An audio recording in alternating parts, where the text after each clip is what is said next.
Okay, tonight. Okay, so we've met Missy. Everyone wave. Okay.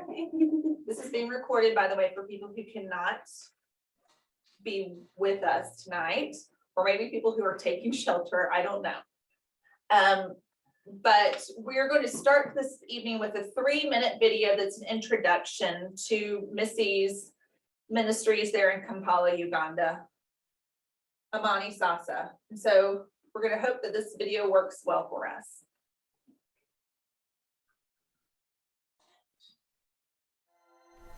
Amani Sasa ministers among the most vulnerable refugees who are often coming from at-risk and abusive situations. So at Amani Sasa, we offer vulnerable refugees access to safety, wholeness, and empowerment.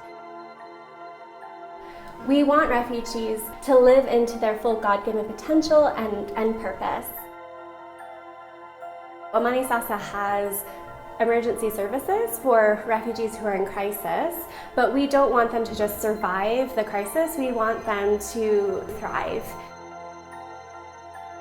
We have 4 in-depth trauma rehabilitation and empowerment programs for different groups of at-risk refugees, including young men who are coming from at-risk backgrounds, young moms who are at risk, young women who are at risk, and also single moms and widows who are living in extreme poverty.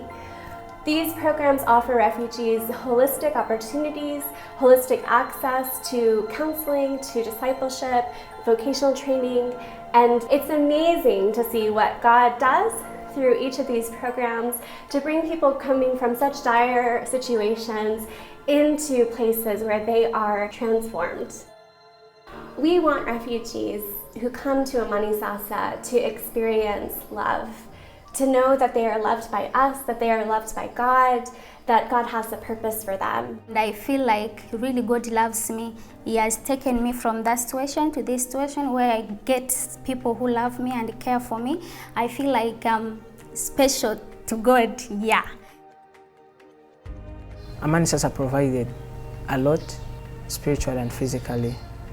Started finding people who are coming to my life, encouraging me, loving me, reaching out to me. I found again a family which loved me with no limit, a family which provided what I needed. They taught me things I didn't know, things which are helping me today. For us at Amani Sasa, we believe in the power of God to bring new life where they are empowered to live into their full potential. Would you consider joining us? Joining what God is doing here in Uganda among Amani Sasa, among our refugee communities. Your gift will help more refugees access safety, wholeness, and empowerment.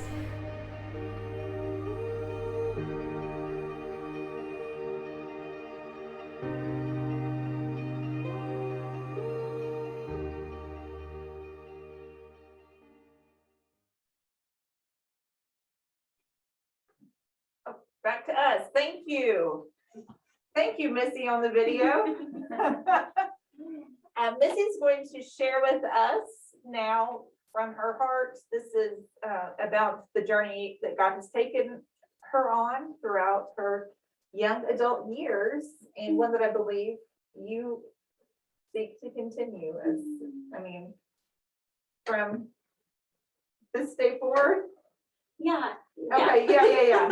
So there's no better commitment than to marrying one of the locals, right? So first, just tell us about your husband, Missy, and kind of how y'all got into this ministry together. Sure. So good evening. It's really great to be with you all. Virtually, it's also good to see you all on the screen. I'm really happy to be with you all. So yeah, I'm a co-director at Amani Sasa. I founded our programs, and my capacity serves as the executive director. But I minister alongside of my husband Francis, who also is a director at Amani Sasa. And Francis is very gifted worship leader and teacher, and he helps a lot with our men's program as well as our music and computer program. Right, and one thing that I meant to say during prayer time, that he is working on visa things. And it's always a hard thing to gain a visa coming back and forth, but especially now. Yeah. And so y'all can specifically pray for Francis to be able to gain a visa ASAP. Okay, do you want to share your presentation with us now? Kent, by the way, is pulling triple duty behind the scenes here, like the Wizard of Oz, doing lots of technical things. We appreciate him. Hold on just a second while we start that up.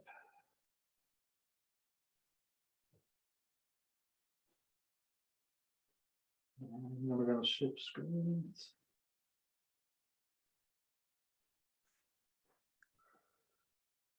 Okay. And so you can go ahead and go to the next slide. Okay. So God laid it on my heart when I was still in high school that I was supposed to serve full time in ministry, but I didn't know what that meant. But I had a heart from the beginning to work with people who felt unlovable and who were on the margins of society. And so I had the opportunity to go to participate in several ministries when I was in college, but when I was in graduate school at McAfee, I went to Uganda for the first time. And since I first arrived in the airport, I really just felt at home immediately.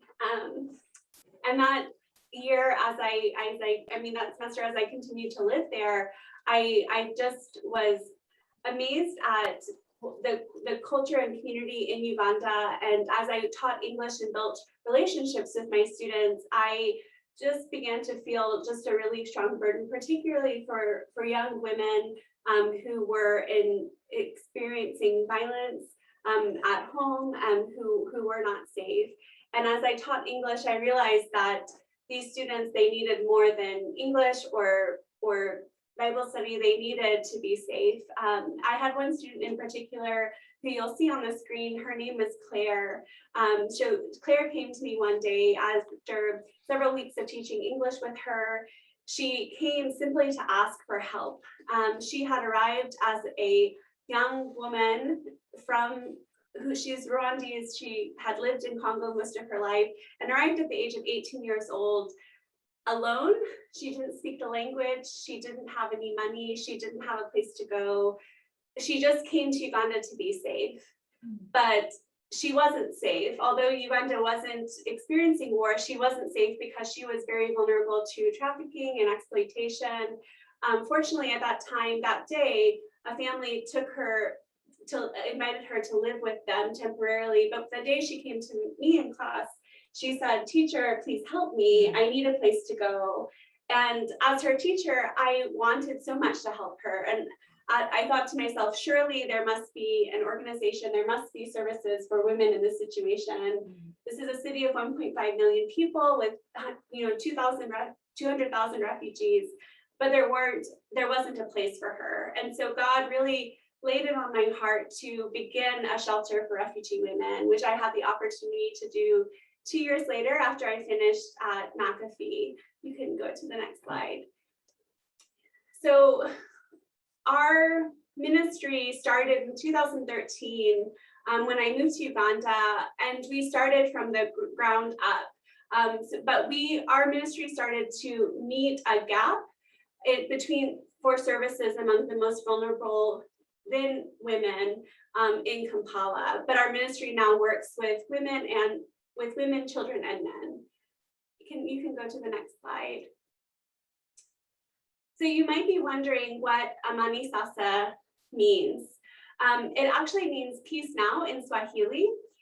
So our mission is that we want refugees to experience safety, wholeness, and empowerment. And this idea of peace is more than just the physical peace. It's more than them living in a country that is not at war. We want refugees to experience peace by not being homeless or vulnerable to violence, by not experiencing violence in their homes, by being fully safe physically. We want them to experience emotional peace through healing and transformation. And we also want refugees to experience spiritual peace, to know that they are loved by God, that they are created with a purpose.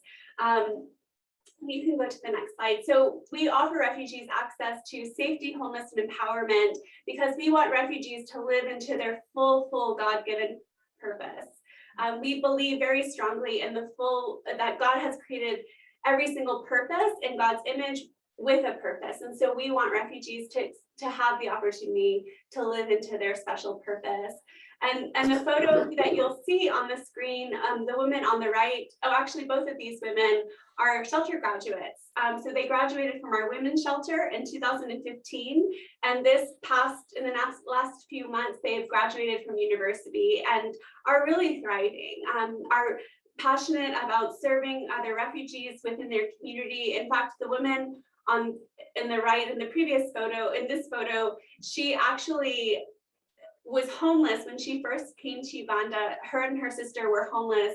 She was only 16 years old, and they were living in this church that is not like First Baptist Radford. It was a church that was made from sheet metal, and so when there would be heavy rains in Kampala, the rains would fall through, the different cracks onto them. They went without food.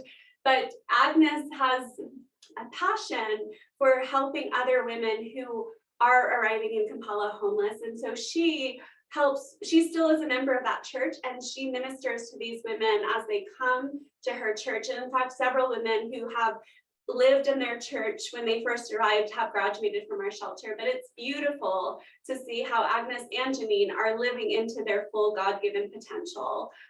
So we're so grateful to how God is at work in their lives. So Uganda is a really unique place because it is situated in East Africa outside of several conflict zones. So majority of our refugees are coming from the Democratic Republic of Congo and South Sudan. But we also have refugees who are coming from Somalia, Eritrea, Sudan, Burundi, Rwanda. And when they're coming, the Ugandan government allows them to come, and they have more rights in Uganda in compared to other rights that they would have, say, maybe in Kenya or other countries. Uganda is actually quite small. It's only the size of Oregon, but they're actually one of the top countries welcoming refugees in the world. They're one of the top 3 or 4. And in fact, in the last few weeks, they've welcomed Afghani refugees from Afghanistan fleeing war and conflict. The Ugandan government has agreed to host at least 2,000 refugees, which is quite amazing. So we feel very fortunate to have the opportunity to work in Uganda. Our ministry is working with urban refugees in the capital city, whereas a lot of organizations are mostly focused on working with refugees living in the refugee camps. There are very few organizations working with the refugees in the cities.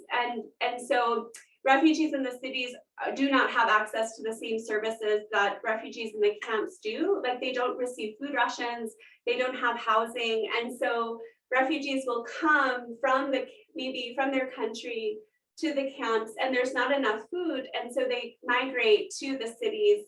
But once they reach the city, they're often vulnerable to trafficking and exploitation and abuse because the cost of living is high, and there aren't any safety nets or resources. And so that's in particular why our ministry is located in Kampala. Can you go to the next slide?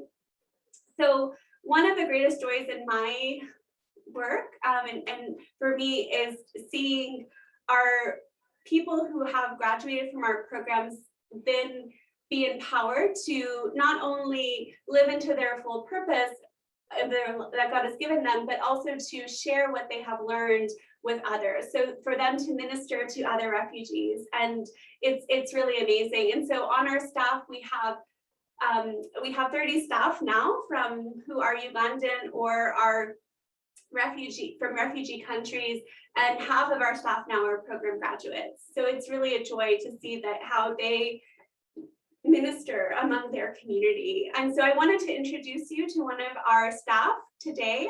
So Irene is a 2018 graduate of our shelter and helps with vocational training For women at our shelter. She is the hairdressing teacher. So I'd love for you to be able to meet her and just to hear a little bit of her testimony in this next slide. My name is Irene Bati. I'm Congolese by nationality, and now I'm in Uganda. Before I came to the shelter, my life was very hard. My life was difficult, and I had a lot of challenges because when I came in Uganda, I didn't know English. I didn't know Luganda and other languages they have been talking here in Uganda. And it was very difficult for me because I couldn't go to the market and buy something for myself. Yeah, I found my life is very difficult because the way I was staying, the house I was staying in, it was also small and where many became many. So the house was too small. I couldn't, sleeping was very hard, eating was very hard, but yeah, I just say, thank you, Lord, because there is nothing I could do. That was the challenges I had.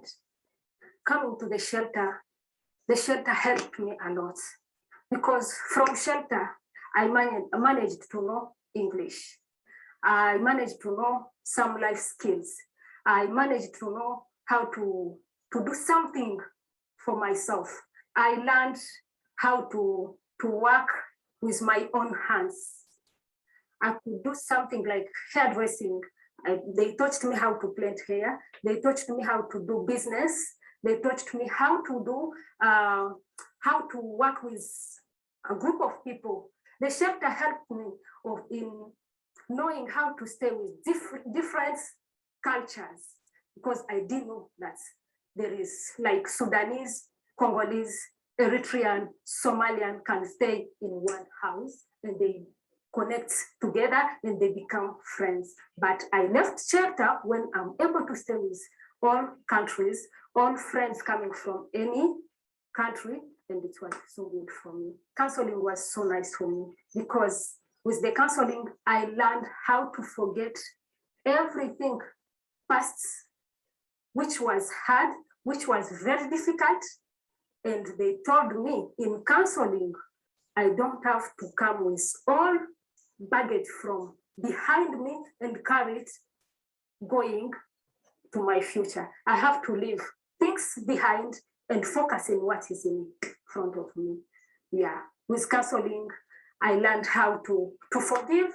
I learned how to love. I learned how to, yeah, it was a lot. Counseling helped me a lot. At the shelter, I got a chance of learning about Bible. We could learn Bible every day, morning and evening, and it helped me a lot. And actually, always when we have Bible, I was happy because I could sing, I could dance and forget everything which is in my head, and I feel comfortable. My life right now, it's better, it's good, it's smooth, because now I'm able to work on myself. I'm able to do everything for myself. Now I'm able to help my siblings to go to school. I'm paying my siblings school fees. Now I'm able to work on myself because I'm getting salary. Yeah, I'm very happy. And now my life has changed. It has changed a lot and everyone can just see. People who are around me can see. And I get people coming to me and tell me, Irene, your life has changed.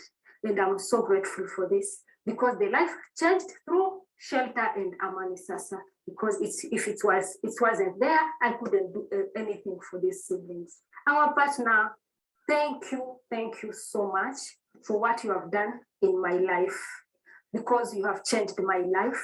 May God bless you. May God richly bless you, because through your support, I have reached where I am. Through your support at the shelter, we always pray for you.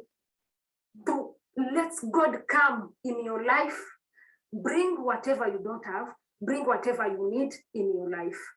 Thank you so much, especially when people are eating in shelter, when they are sleeping. We sleep in a good bed, we eat well, we eat on time. We are very grateful. Thank you very much. Irene's life is just one example of how God is able to do infinitely more than we can ask or imagine. As Paul proclaims in Ephesians chapter 3, verse 21, in that passage before, he prays that the church in Ephesus would know how high and how deep and how wide God's love is, so they would be filled. And then proclaims in just a few verses later that we serve a God who's able to do infinitely more. And truly, every day in Uganda, we see the power of God at work through the lives of refugees like Irene and so many others who, when they come to us, they're coming on oftentimes like their hardest day, because they've gone through so much, but they come and maybe their heart is in so many pieces, but God meets them where they are, just as our social work team meets them and walks alongside of them. And God has done such an incredible work. So we were privileged in 2020 that last year we were able to serve over 800 refugee families within our community. And we're so, so thankful to God for the amazing work that God has been doing. So I just wanted to briefly give you an overview of our ministry programs. So I'll go through those just to give you kind of a snapshot of our ministry. So our social work ministry is actually one of our largest ministry program. So that program last year served over 500 families. And so through this ministry, refugees have access to emergency services such as emergency food, medical care, and housing, as well as counseling. And oftentimes why a person is coming to our office for the first time, it's because they're in an emergency. They need help, and they've heard that they can receive help within our offices. And so at Amani Sasa, through our ministry, we're seeking to meet refugees where they are, and it's often directly through, at first, emergency services, through helping them get through the crisis and whatever the crisis is. But for us, we don't want refugees to only survive the crisis. We want them to experience healing and transformation, and we want them to not be vulnerable to future crisis or trafficking or abuse or exploitation. And so we have also several in-depth trauma healing and empowerment programs where refugees can experience in-depth healing and transformation. So in 2013, just a few months after I moved to Uganda, we did open the first shelter for refugee women. If you could go to the next slide. And so that shelter has actually now been open for almost 8 years. The beginning of October marks when we took in our first resident.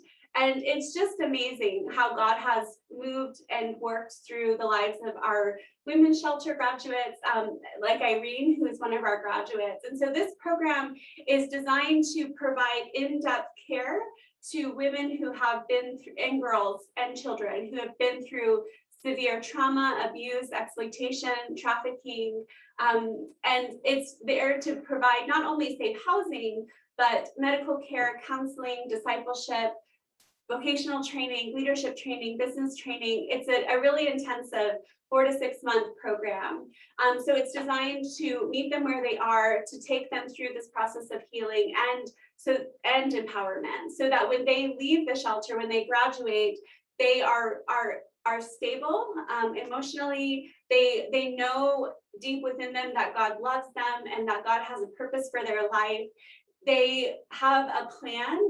So we provide them at graduation business capital. We provide transitional housing for them to make sure that they're not leaving the shelter and going into another vulnerable situation. We want refugee women to be safe even after they leave the shelter. And so we work with them through that program. And then through our shelter program, we also have an alumni group, because we actually have over 150 women and children who have graduated from our shelter. And it's amazing to see how God is profoundly at work in each of their lives. And just these photos are just a few examples of where our refugee shelter graduates are now. It's incredible to see. So I want you to hear just one, I mean, there's so many stories that we could share tonight, but I wanted you to hear a little bit more from Deborah, just her story. So Deborah, you saw kind of a little bit of her story in the very beginning video that Diana shared. When Deborah first came to us, she was actually being very, very abused at home, and was just not safe at all. So she came into our shelter, and I'll share a little bit more about her story afterwards, but we have this video for Deborah. My mother passed away when I was still young. I was 6 years old. And when he passed away, since she wasn't staying with my father, she left me with my uncles. And I stayed with them there, but I didn't like the situation which I was in. I told my uncle, now I have to go to my father, I have to stay with him. I want to know him better since I didn't grow up with him. He was living as a refugee with my stepmom, so I started staying with him. When I reached at home, things were not as I expected them to be. We had conflict and I could not bear it, of course. It was like shouting at me. I didn't have peace. I really felt down and I felt rejected and disappointed. I met Missy. I started coming to her ministry. I participated in a women's program at Amanisasa. I thank God I learned many things because by then I had given up with life. I didn't have hope. Thank God with that program, I learned about how God loves us, has planned for us, and I had hope that my future is going to be bright. And I got also people around who loved me, who showed me love, which I did not get from my parents. I learned forgiveness and I learned to forget the past. And because of that, I really feel like I'm free.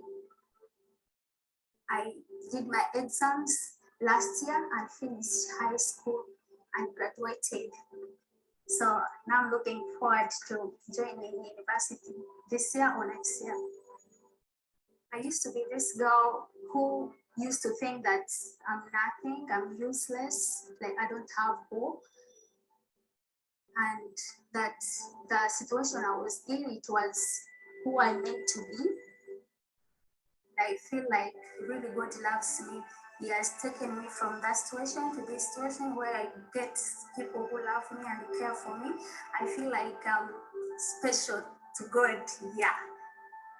So I just thank God for everything that He has done because I know it was His plan. So I'm just grateful for the transformation I got.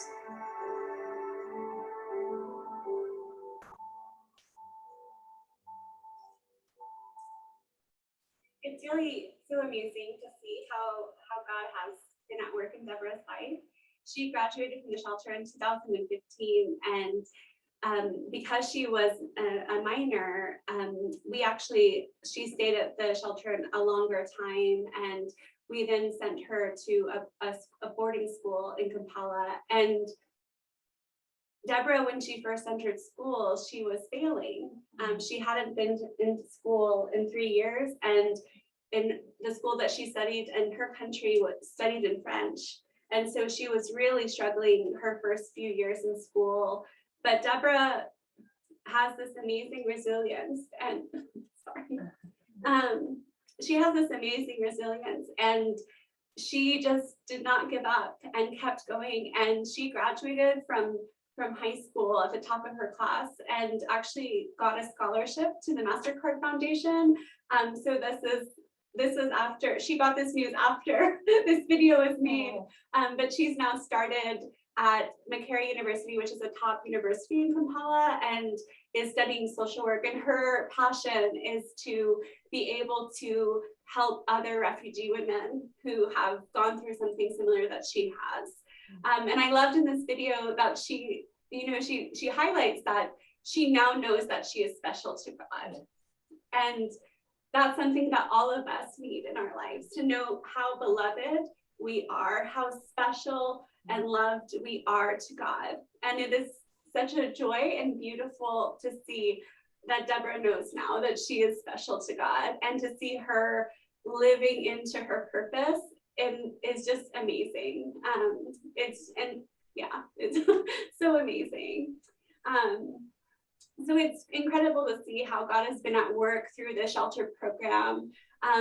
Unfortunately, one of the effects that we have seen from the COVID pandemic has been on the economy in Uganda. So this year, we have seen a very sharp increase of violence against women and girls in Kampala.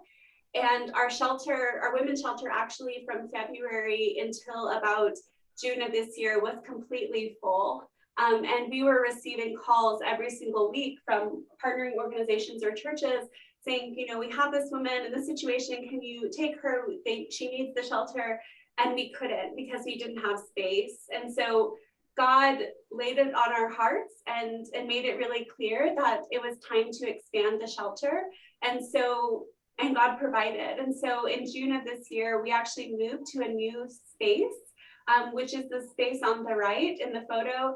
And this new space has the capacity to house up to 24 women and children. And so we're really grateful to God for this new opportunity to work with more women and children within our community.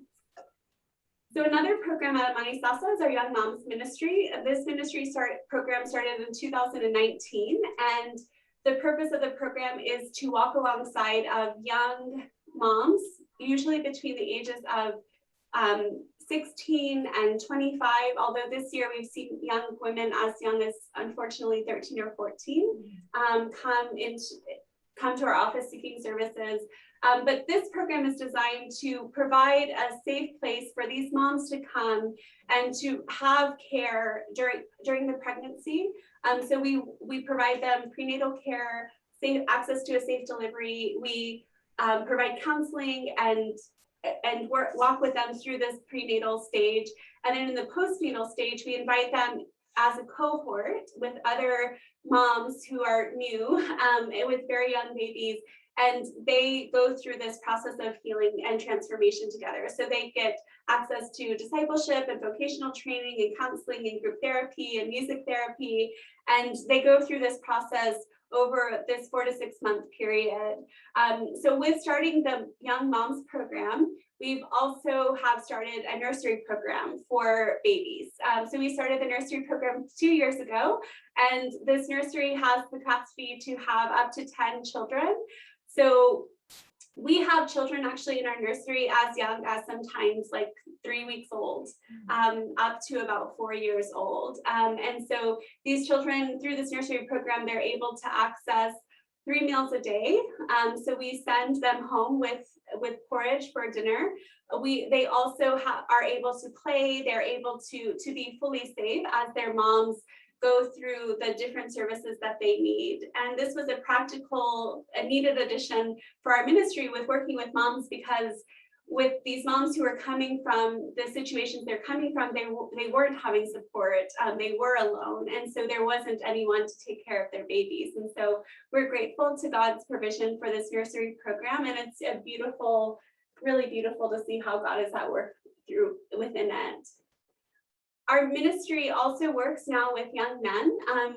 We have, for several years, we were working with men through our social work program, through providing them access to emergency services, but it became very clear the need for men to also have the opportunity to experience holistic, in-depth healing and transformation. And so this men's program also, like our Moms and Shelter programs, offers counseling and vocational training, discipleship, music therapy, and it takes men through this process of healing and transformation. And with the men's program, we also just recently in April opened the first men's shelter in Kampala for men. And so this is providing a safe place for men who are coming into the program to have housing, to have the meals provided, to have a safe place. Because a lot of the men who we're working with, because of their level of vulnerability and their background and the poverty level, they were homeless or near homeless. And so this provides the stability needed for them to go through the program and to really get the in-depth healing and transformation so they can be on their feet when they graduated. So just the last testimony video that I would love to share with you is of Jono. Jono actually came to Uganda 6 years ago from his country, Burundi, and his mother made the very difficult decision to send Jono alone to Uganda because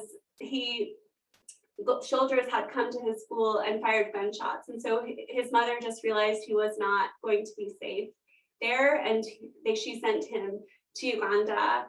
So I'll share a little bit more about Jono's story, but I would love for you to be able to also hear from him. Things started changing. Youth started disappearing in the area where I was. I remember I was at school. I got this one shot.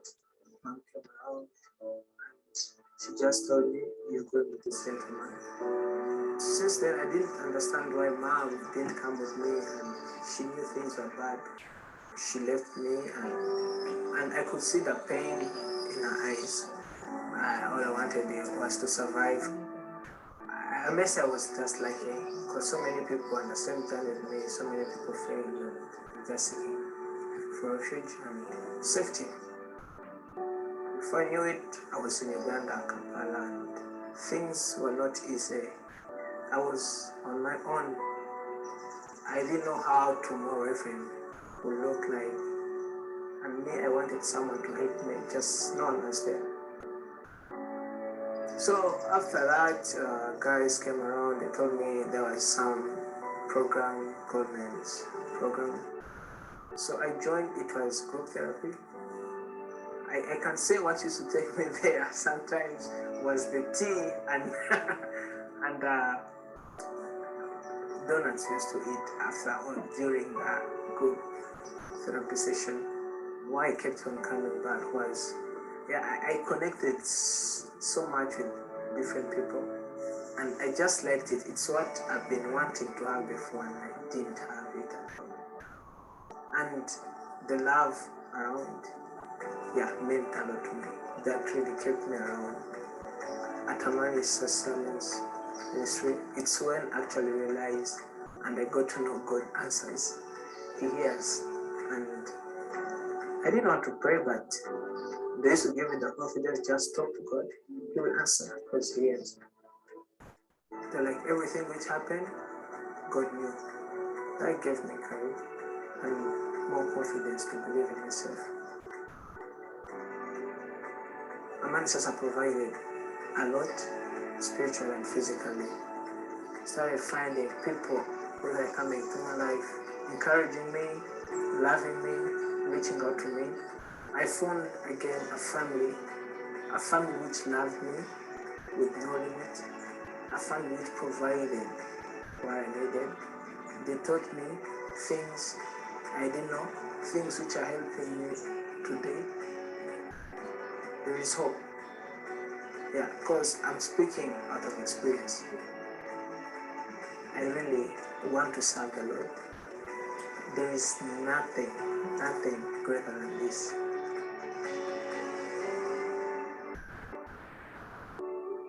So Jono, it's amazing to see what God has done in Jono's life, and Jono is now actually on staff with Amani Sasa. He helps with teaching photography and videography, and he also is a mentor for the men going through the program. And I recently asked Jono, what are your hopes for the future? And he said, I'm living it, that because his hope was that he would be able to share what he's learned, this healing and transformation, this change that God has created in his life with others. And so it's really special to see Jono living this purpose that God has called him to. God has done an amazing work in Jono's life and the life of so many other refugees within our community. If I were to put our ministry into 2 words, I would use the word beloved.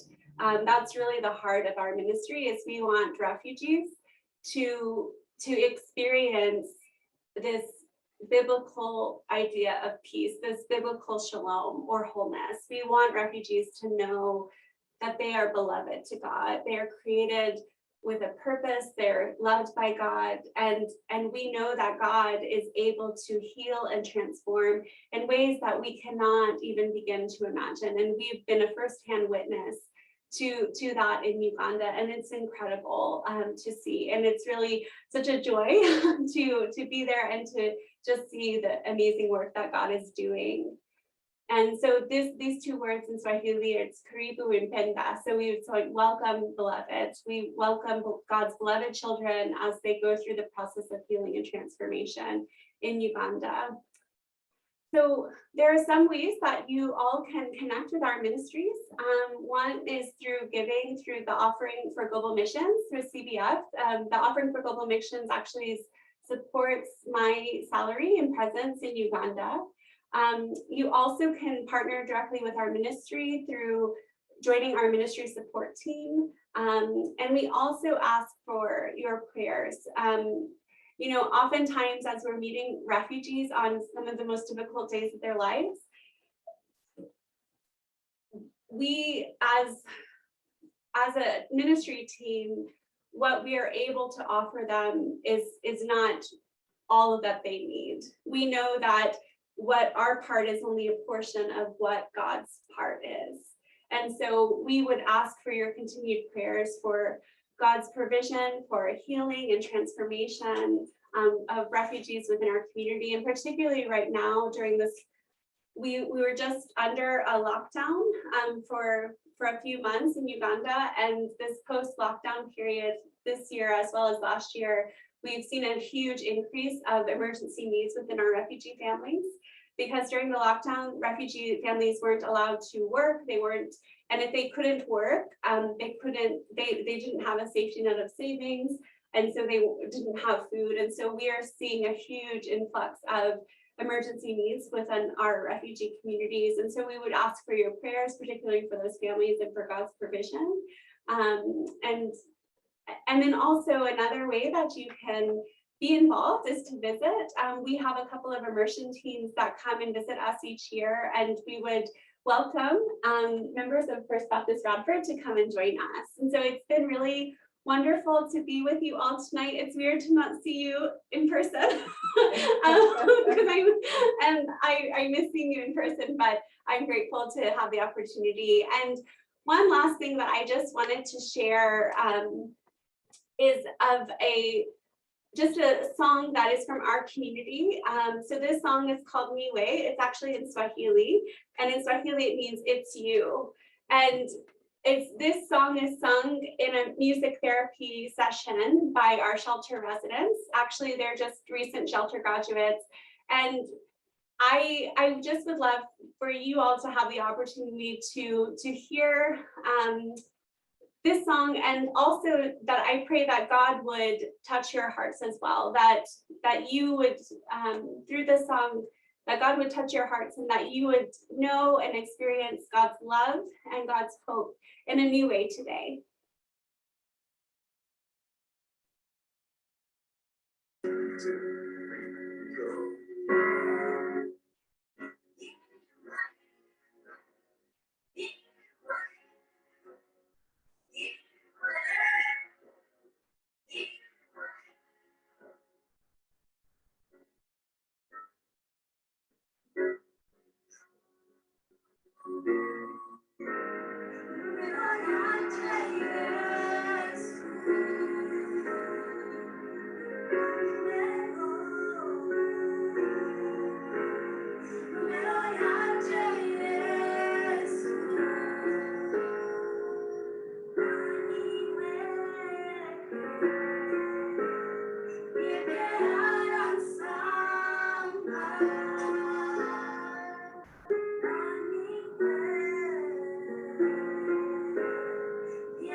jerky right there.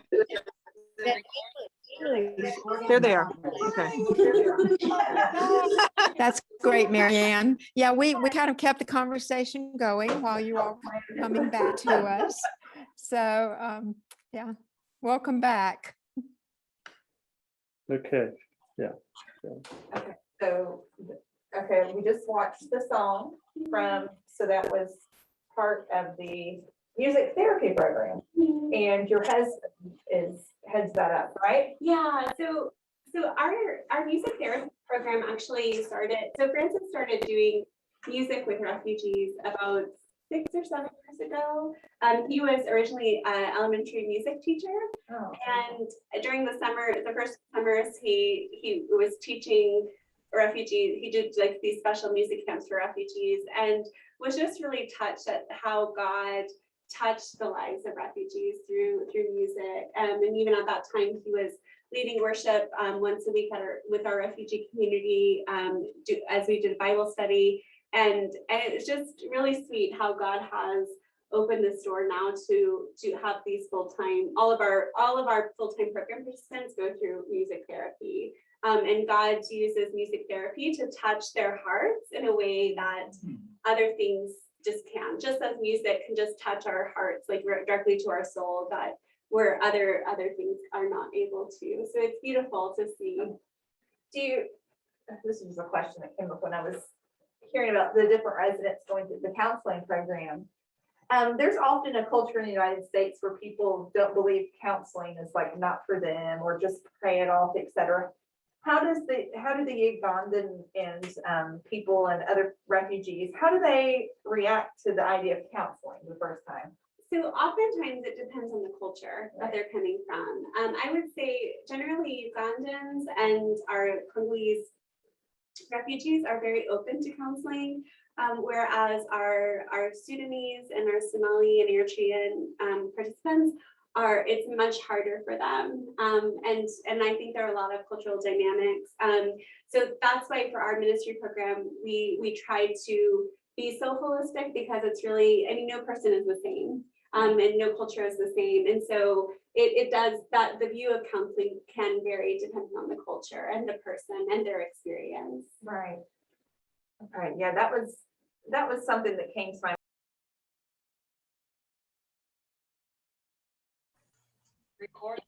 in progress.